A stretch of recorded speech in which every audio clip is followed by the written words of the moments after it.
தமிழ்நாட்டில் நீர்வளத்துறை அமைச்சர் தெரியுமா? புசி ஆனந்த்.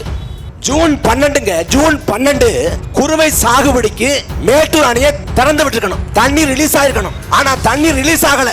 அத பத்தி புசி ஆனந்துக்கு ஒரு கவலை இருங்க. அவர் என்ன சொல்றாரு? ஜனநாயகன் படம் ரிலீஸ் ஆக போகுது, திருவிழா போல கொண்டாடுங்க. யாரு? புசி ஆனந்த். நாடு வழங்குமாடா? காவிரி படுகளை விவசாயிகள் எல்லாம் கண்ணீர் வெடிக்கிறான், ரத்த கண்ணீர் வெடிக்கிறான். நாங்கள் வந்தால் பயிர் கடனை தள்ளுபடி பண்ணுவோம் சொன்னது யாரு? இதே தாவேக அரசு. ஆனால் வந்த பிறகு அதுலயும் ஃப்ராடு, அதுலயும் புத்தராட்டம். இதுல தஞ்சாவூர்ல பேசுறப்ப துண்டை போட்டுக்கிட்டு, பச்சை துண்டை போட்டுக்கிட்டு, நான் அடுத்த பிறவில விவசாய பிறக்கணும். யாரு? விஜய். இந்த பிறவில விவசாயம் பண்றதுக்கு ஏதாவது தடை போட்டுருக்காங்களா? ஏன் இந்த பிறவில காய்ச்சல் கொடுத்துட்டாரு. காய்ச்சல் வந்து அடுத்த பிறவில இருக்கு. கால கொடுமை. ஓட்டு போட்டீங்கல்ல நீங்க எல்லாம், உங்களை எதை கொண்டு அடிக்கிறது? என்ன சிக்கல்னா 2 மாசம் தான் முடிஞ்சிருக்கு. 2 மாசம், இன்னும் 4 வருஷம் 10 மாசம் இருக்கு. நீங்க ஆட்சியை முடிக்கிறப்ப கருணாநிதி கடவுள், ஸ்டாலின் தெய்வம், எடப்பாடி குலதெய்வம் மாத்திருவாங்க. நான் தனிப்பட்ட முறையில் சொல்றேன், இந்த ஆட்சி முழுமையா 5 ஆண்டு காலம் இருக்கணும். ஏன்னு வைங்க, 2 ஆண்டுல 3 ஆண்டுல இந்த ஆட்சி கலைஞ்சு போச்சுன்னா மறுபடி வந்து ஐயோ ஆட்சி கலைச்சு விட்டாங்க, சரி பண்ணிட்டாங்க அப்படின்னு ஒப்பாரி வச்சா அவர் பாவம் ஃபீல் பண்றாரு, ஓட்ட போட்டு விடுவோம். இந்த கர்மத்துக்கு 5 ஆண்டு காலம் அனுபவி, 5 ஆண்டு காலம் ஆளட்டும், மக்கள் கஷ்டப்படட்டும், அப்படியாவது உணரட்டும். இன்னைக்கே உத்தரப்பிரதேசங்காரன் தமிழ்நாட்டை கேள்வி பண்றானே, என்னடா அப்படி பேசுறீங்க இப்படி பேசுறீங்க, நாங்க அப்படி நீங்க இப்படி நீங்க, ஒரு பாட்டுக்கு 2 டான்ஸுக்கும் விழுந்துட்டீங்க. சொல்றான்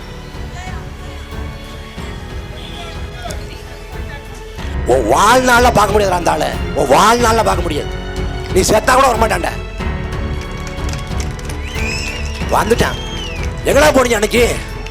கரூர்ல அரசு மருத்துவமனை உங்க பார்க்க வந்து செத்து போனப்ப எங்கடா போனீங்க? எங்கடா போனீங்க? ரோட்ல நின்று கூச்சல் போடுறது. வந்து பேசி, மைக்குல வந்து பேசிங்க. காலத்தின் கோலம், கோமாளிகளை எல்லாம் நாட்டுல அரசாட்சி பண்ண விட்டுட்டு அங்க ஒரு அதிகாரத்துல உட்கார்ந்துக்காரு ஒருத்தர், விஜய்னு ஒரு கோமாளி. சாதா கோமாளி இல்ல, பாசிஸ்ட் கோமாளி. அவருக்கு என்ன நினைப்பு? நாம ஆம்பளை ஜெயலலிதா, நம்ம ஜெயலலிதா மாதிரி நம்ம யாரையும் சீக்கிரத்தை பார்க்க கூடாது. விஜயபாஸ்கர் வர்றாரா? நான் பார்க்க மாட்டேன், நீங்க சேர்த்துக்குங்க. எம்ஆர் விஜயபாஸ்கர் வர, நான் பார்க்க மாட்டேன், நீங்க சேர்த்துக்குங்க. வைகோ வர்றாரா? நீங்களே சேர்த்துக்குங்க. ஏன்னா ஆம்பளை ஜெயலலிதா. ஜெயலலிதாவே அடைச்சாண்ட நிலை இது. 96 தேர்தல்ல நீங்களே ஏமாத்திரம். நீங்க ஆட்டம் போடுங்க, அதிகார திமிர்ல நீங்க ஆட்டம் போடுங்க. கரூர் சம்பவத்தை சொல்லி அனுதாபத்தை எடுங்க. ஆனால் வரலாறு பதிவு செய்கிற போது கரூர் சம்பவம் எழுதினா அரசியல் கோலை விஜய் என்றுதான் பதிவு செய்யப்படும். நாங்கள் தோற்றாலும் நாங்கள் வீரர்கள், நீ வென்றாலும் நீ கோலதாண்டா, நீ கோலதான். இதுல விஜயை பேசுவியா? வழக்கு போடுவோம், உன்னை சிறைப்படுத்துவோம். நாங்க பயந்து ஓட விஜய் இல்ல, புசி ஆனந்த் இல்ல, நிர்மல்குமார் இல்ல.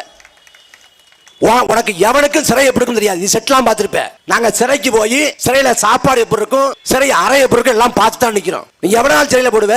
15 நாள் 20 நாள் குண்டாஸ்ல போடுவியா? 3 மாத காலம். இன்னைக்காவது கண்ணியத்தோடு பேசுறோம். வெளில வந்தோம், விஜய் சொல்றாருல வாயில வந்துரும்னு, விஜய் தாண்டி வாயில வரும். ஆட்சி நடக்குது. என்ன கொடுமை கூத்துனா, இவ்வளவு காலம் போராடணும், 16 ஆண்டு காலமா. இவ்வளவு ஆண்டு காலமா போராடுறப்ப நம்ம கோரிக்கை வச்சு போராடுவோம். கருணாநிதியோ ஜெயலலிதாவோ எடப்பாடியோ ஸ்டாலினோ அவங்க அதிகாரத்தில் இருந்தாங்க, அவங்களுக்கு நம்ம கோரிக்கை புரியும். ஆனா செவிமடுக்க மாட்டாங்க, உதாசீனப்படுத்துவாங்க, அலட்சியப்படுத்துவாங்க. இப்ப அதிகாரத்தில் உட்கார்ந்துருக்காருல, நம்ம என்ன கோரிக்கை வைக்கிறோம்னே புரியாது. நீங்க புசி ஆனந்தில் கேளுங்களேன், காவிரி ஏன் வரலன்னு. ஏன் அந்த பொம்பளைக்கு என்னாச்சு, ஏன் வர மாட்டேங்குது? அவ்வளவுதான் ஒரு அறிவு. ஏன்னா அங்க இருக்க ஒருத்தனுக்கு ஒரு இளவும் தெரியாது. எழுதி கொடுத்தாதான் அவரோட கட்சியோட தலைவரே பேசுவாரு. தமிழ்நாட்டின் சாபக்கெடுங்க, அரசியலின் அடிச்சுவடி கூட தெரியாத அடி முட்டாள்கிட்ட நாடு போயிடுச்சு. எதுவுமே தெரியாதுங்க, சத்தியமா தெரியாது. நான் சத்தியமா சொல்றேன், ஒரு மயிலும் தெரியாது. தமிழ்நாட்டில் என்ன சாபக்கேடுனா, இந்த இன்ஸ்டாகிராம் இருக்குது, சமூக வலைதளங்கள், ட்விட்டர் இருக்குது, ஃபேஸ்புக் இருக்குது. இதுல வந்து பின்தொடர்பாளர்கள் வச்சிருக்கக்கூடிய ஆட்களை இன்ஃப்ளூயன்ஸ்ங்கிறாங்க. அது 10,000 ஃபாலோவர்ஸ் வச்சிருக்காரு, இன்ஃப்ளூயன்ஸ்ங்கிறாங்க. அதுபோல 1 கோடி பின்தொடர்பாளரை கொண்டிருக்கக்கூடிய ஒரு இன்ஃப்ளூயன்சர் தான் விஜய். அவர் விஜய் நாளைக்கு வந்து சூரியன் கிழக்க உதிக்கல மேற்க உதிக்குது அப்படின்னு விஜய் சொன்னா, ஆமா ஆமா நேத்து காலைல நான் கூட பார்த்தேன் அப்படின்னு ஒரு 50 லட்சம் பேர் சொல்லுவான். மின்சாரத்தை கண்டுபிடிச்சது அவர் இல்லைங்க, புசி ஆனந்த் தான். நேற்று காலெல்லாம் உட்காந்து கண்டுபிடிச்சாரு அப்படின்னு விஜய் சொன்னாலும் ஆமா ஆமா நான் கூட கேள்விப்பட்டேன் அப்படின்னு ஒரு 50 லட்சம் பேர் சொல்லுவேன். ஏன்னா திரை மயக்கம். ஆங்கிலத்தில் என்ன சொல்றேன், பாரா சோசியல் ரிலேஷன்ஷிப்புங்கிற. அதுக்கு என்ன தமிழ் அர்த்தம்னா, ஒரு பிரபலத்தை ஒரு புகழ்பெற்ற நபரை தன் வாழ்க்கையோடு பொருத்திக் கொள்வது, பிணைத்துக் கொண்டு நிஜ வாழ்க்கைக்கும் அதுக்கு வேறுபாடு தெரியாம குழப்பிக்கிறது. இதுக்கு பேர் என்ன ஆங்கிலத்தில், பாரா சோசியல் ரிலேஷன்ஷிப், உளவியல் நோய். அதனாலதான் ஒரு அம்மா சொல்லுது, என் புருஷனை விட விஜயத்தான் பிடிக்கும். இது ஏன்? உளவியல் நோய். ஒருத்தர் கூட கத்தி கத்தி செத்து போங்கன்னு சொல்றாரு அப்படின்னு அண்ணன் சொன்னாரு.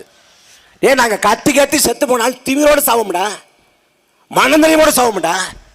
நாங்கள் இந்த மக்களுக்கு எந்த துரோகம் பண்ணல, எந்த வஞ்சகமும் புரியல.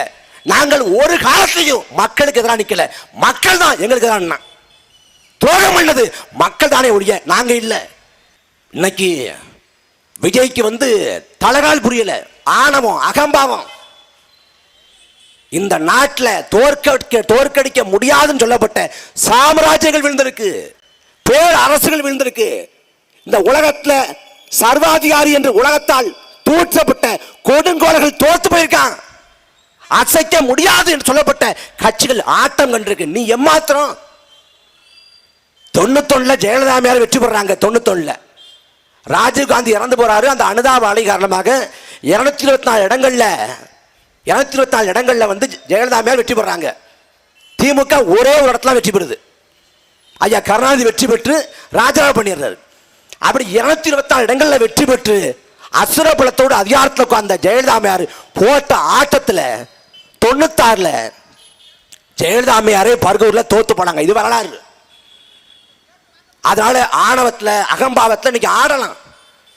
விஜயை பிடிக்கும்னா படம் பார்த்தா சரி, நாட்டை தூக்கி கொடுத்தா நான் தாய் மாமனா செயல்படுவேன்னாரு.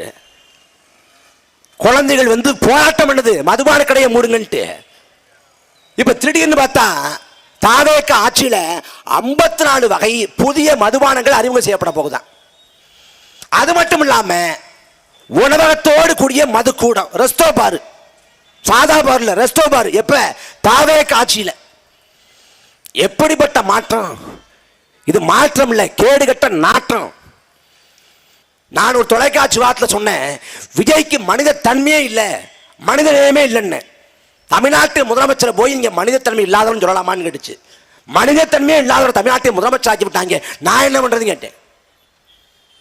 இதான் காலத்தின் கோலம். மக்கள் செய்த வரலாற்று பிழை. இந்த தேர்தல் முடிவு தமிழ்நாட்டை பல நூற்றாண்டு பின்னோக்கி கொண்டு போயிடுச்சு. தமிழ்நாட்டோட முற்போக்கு அடையாளங்களை, அறிவுலக அடையாளங்களை ஒட்டுமொத்தமாக சிதைத்து நொறுக்கிவிட்டது இந்த தேர்தல் முடிவு. உங்களுக்காக இந்த 16 ஆண்டு காலம் நாம் தமிழர் கட்சி அயராது களப்பணியாற்றுச்சு. எங்க நாம் தமிழர் கட்சிக்கு 2024 பார்லிமெண்ட் தேர்தலில் 8 விழுக்காடு வாக்கு கிடைச்சிச்சுங்க. 8 விழுக்காடுங்க. 8 விழுக்காடு வாக்கை கொண்டு நாங்க கூட்டணிக்கு வர்றோம்னு அண்ணன் சீமான் அறிவிச்சிருந்தா மிக குறைந்தது 500 கோடி, 500 கோடியே அண்ணன் சீமான்ட்ட கொடுத்திருப்பான். 30 to 40 சீட்டு கொடுத்திருப்பேன். எம்எல்ஏ ஆயிருக்கலாம், பணத்தை சம்பாதிச்சிருக்கலாம்.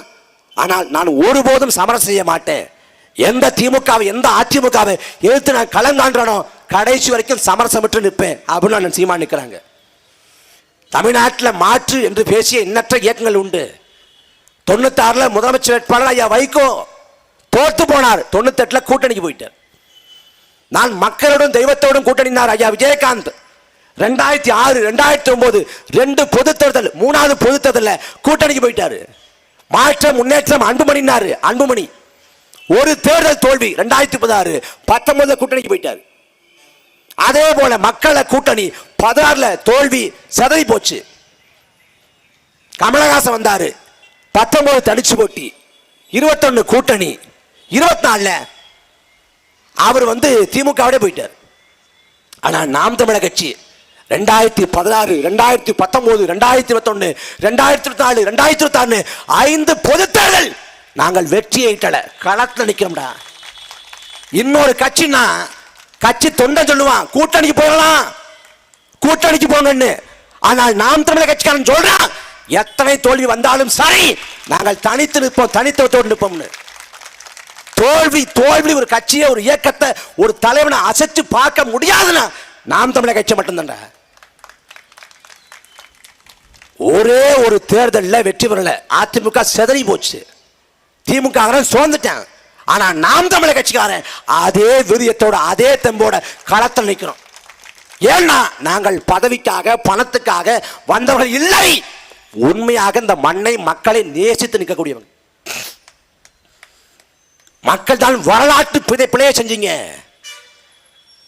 உழைப்புங்கிற ஒண்ணு தேர்தல் கால உழைப்பு இருக்குல்ல, தேர்தலுக்குன்னு மக்களை சந்திக்கிறது, வாக்கு கேட்கறது, மக்கள்கிட்ட பேசுறதுன்னு தேர்தலுக்கு கூட உழைப்பை போடாத ஒரு ஊதாரி கூட்டத்தில் போய் அதிகாரத்தை கொடுத்துட்டீங்க.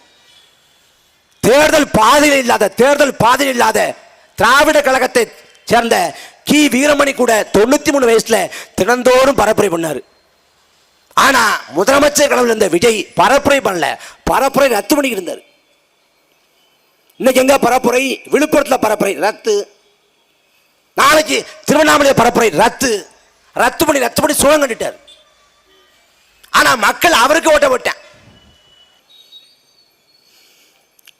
காவிரி சிக்கல் என்பது எவ்வளவு வாழ்வாதார உரிமை. சோழ நாடு, இந்த சோழ நாடு இருக்கு பாருங்க, இந்த சோழ நாட்டோட பொருளியல் வாழ்வே காவிரியை சார்ந்தா இருக்குது. அன்னைக்கு பாடுறான், ஆணை கட்டி அரசாண்டாலும் சேனை கட்டி படை வென்றாலும் அவர்கள் யாவரும் தின்ன கொடுப்பவள் காவிரிங்கிறான். காவிரியின் பால் சுரக்கும் அவத கிண்ணம், அதன் கலந்து எங்கும் நெல் குழுங்கும் மஞ்சள் வண்ணம், பூவிரிந்து கொலைதல்லும் வாழைக்காடு, மூங்கில் புதர் போலே செங்கரும்பு விளையும் நாடு, தாயிருந்து பசியூட்டும் தன்மை போலே தஞ்சை தமிழகத்தின் பசி போக்கும் தன் கையாலே என்று போற்றி புகழப்பட்ட தஞ்சை தரணி, நஞ்சையும் புஞ்சையும் கொஞ்சி விளையாடும் தஞ்சை தரணி என்று போற்றி கொண்டாடப்பட்ட தஞ்சை தரணி ஒரு போகத்துக்கு வழியிலாம் நிற்குது. இதை மாத்திரம்னா சரியான கையில் அதிகாரம் போயிருக்கணும். அந்த வரலாற்று பிழையை செஞ்சிட்டீங்க. நாம தவறு பண்ணிட்டோம்னு தவறை திருத்திக் கொள்வதற்கு 5 ஆண்டு காலம் காத்திருக்கணும். அந்த 5 ஆண்டு காலம் முடிகிற தருணத்தில் தமிழ்நாட்டை பாதி முடிச்சிருவேன். இந்த 5 ஆண்டு கால நிறைவில் இது தமிழ்நாடா உத்தரப்பிரதேசமானு யோசிக்கிற அளவுக்கு நான் விட்டுருவேன். இன்னைக்கே உத்தரப்பிரதேசங்காரன் தமிழ்நாட்டை கேள்வி பண்றானே, என்னடா அப்படி பேசுறீங்க இப்படி பேசுறீங்க, நாங்க அப்படி நீங்க இப்படி நீங்க, ஒரு பாட்டுக்கு 2 டான்ஸுக்கும் விழுந்துட்டீங்களாங்கிறேன். நாம் இனியாவது கிளந்து எழணும். எப்போதும் ஒரு சிக்கலை இயக்கங்கள் எடுக்கிறப்ப அது அடையாள போராட்டமாக பார்க்கப்படும். ஆனால் மக்கள் கையில் எடுத்தால் அது புரட்சியாக, ஜனநாயக புரட்சியாக மாறும். அதற்கு இந்த காவிரியில குறுக்க அணை கட்டுறதுங்கிறது ஒட்டுமொத்த தமிழ்நாட்டோட வாழ்வாதாரத்தை சீரழிக்கக்கூடிய கொடுஞ்செயல். அதை கர்நாடக அரசு மிக முனைப்போடு இருக்கு, அதை தீவிரமா இருக்கான். எப்பாடுபட்டாவது காவிரி ஆற்றின் குறுக்கே மேகதாட்டில் அணை கட்டணும்னு நினைக்கிறேன். ஆனா தமிழ்நாடு அரசு மிகுந்த மெத்தன போக்கோடு அலட்சியம் காட்டுது. தமிழ்நாட்டை ஆளக்கூடிய ஆட்சியாளர்களுக்கு அதை பத்தி எந்த கவலையும் தெரியல. அதற்கு வழி வாய்ப்பு மக்கள் வீதிக்கு வருவது. உன் கோரிக்கை அவன் ஏற்க மாட்டான்கிற போது நீ வீதிக்கு வந்து போராடுவதை தவிர வேறு வழி இல்லை.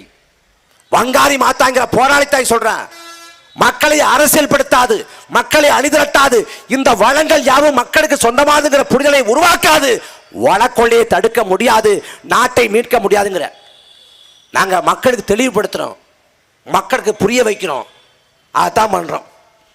இந்த மண்ணுக்கு இந்த மக்களுக்கு ஒரு சிக்கல்னா களத்தில் இருக்கக்கூடிய ஒரே கட்சி நாம் தமிழர் கட்சி தான். எங்களை நீங்கள் புறக்கணிக்கலாம், புறந்தரலாம், அலட்சியப்படுத்தலாம், ஏளனம் செய்யலாம், எள்ளி நகையாடலாம், ஆனால் ஒரு வாரம் இந்த மண்ணையும் மக்களை விட்டு நாம் தமிழர் கட்சி ஒரு நாளும் போக மாட்டோம். நீங்கள் தோற்கடித்தாலும் சரி, இந்த மண்ணுக்காக மக்களுக்காக போராடுவோம், பாடுபடுவோம். ஒன்னே ஒண்ணுதானே, நாம் தமிழர் கட்சி இந்த தேர்தலை தோத்துருச்சுங்க, பின்னடைவு வீழ்ச்சிங்கிறான். நாங்க வீழ்ச்சி தாண்டா பிறந்தோம். எங்கள் கண் முன்னே 2 லட்சம் தமிழர்களை துள்ள துடிக்க படுகொலை செய்துவிட்டு அவ்வளவுதான் நாங்கள் புலிக்கொடியை இறக்கி விட்டோம், நாங்கள் விடுதலை புலிகளை வீழ்த்தி விட்டோம், உங்கள் தேசத்தை நொறுக்கி விட்டோம், உங்கள் தலைவன் பிரபாகரனை நாங்கள் கொந்தளித்து விட்டோம் என்று சொல்லி எங்கள் தலைவன் பிரபாகரன் உடலை காட்டி சிங்கள பேரணவாதமும் இந்திய வல்லாதிக்கமும் நீங்கள் வீழ்ந்து விட்டீர்கள் என்று கொக்கரித்த போதுதான் அதே புலிக்கொடியை ஏற்றி அதே தலைவனை ஏந்தி நாங்கள் களத்தில் பிறந்தோம். நாம் தமிழர் 16 ஆண்டுகள பயணம் காவிரி சிக்கல், முல்லை பெரியாறு, பாலாறு, கச்சத்தீவு, மேத்தேனு, கைட்டுவரப்படு, 8 வழிச்சாலை, உயர்மொழி தொகுப்புறம், ஸ்டெர்லைட், அணுவுல, அணுக்கல் மையம் எல்லாத்துக்குமே போராடி இருக்கோம். சென்னை பெருவெள்ளம், தானே புயல், ஒக்கி புயல், நிவர்புல் புயல், மிக்சாம் புயல் எல்லா மக்கள் கஷ்டப்பட்ட காலத்தில் நின்றுருக்கோம். தேர்தல் காலத்தில் ₹1 வாக்கு காசு கொடுத்தது இல்லை. நாங்கள் யார்த்தையும் விலை போனது இல்லை, யார்த்தையும் பேரம் பேசினது இல்லை, அடக்குமுறைகளுக்கு ஒரு நாள் அஞ்சினது இல்லை. இந்த மண்ணுக்காக மக்களுக்காக சமரசமற்று நிற்கிறோம். தமிழ்நாட்டில் வாழக்கூடிய தாய் தமிழ் சொந்தங்கள் எங்களுக்கு வாக்கு தரல. ஆனால் உலகம் முழுக்க வாழக்கூடிய ஈழ சொந்தங்கள், உலகத்தமிழர்கள் எதிர்பார்த்து நின்னா நாம் தாய் நிலம் தமிழினத்தை இழந்துட்டோம், நம் தலைவனை இழந்துட்டோம். இனி கடைசி கையிருப்பு நாம் தமிழர் கட்சி, அண்ணன் சீமான். அண்ணன் வெல்வாரு, நாம் தமிழர் கட்சி வெல்லும். உலகம் முழுக்க வாழ்கிற தமிழர்களுக்கு விடிவு பிறக்கும் நம்பிக்கையோடு ஈழ சொந்தங்கள், தாய் தமிழ் சொந்தங்கள் என்றார்கள். எங்களை ஏமாத்துனீங்க, நாங்க பொறுத்துக்கிட்டோம். அவங்களுக்கு நாங்க என்ன சொல்றது? எல்லாம் போச்சுங்க, எல்லாம் போச்சு. கேட்க நாதியற்ற நம்ம போச்சு.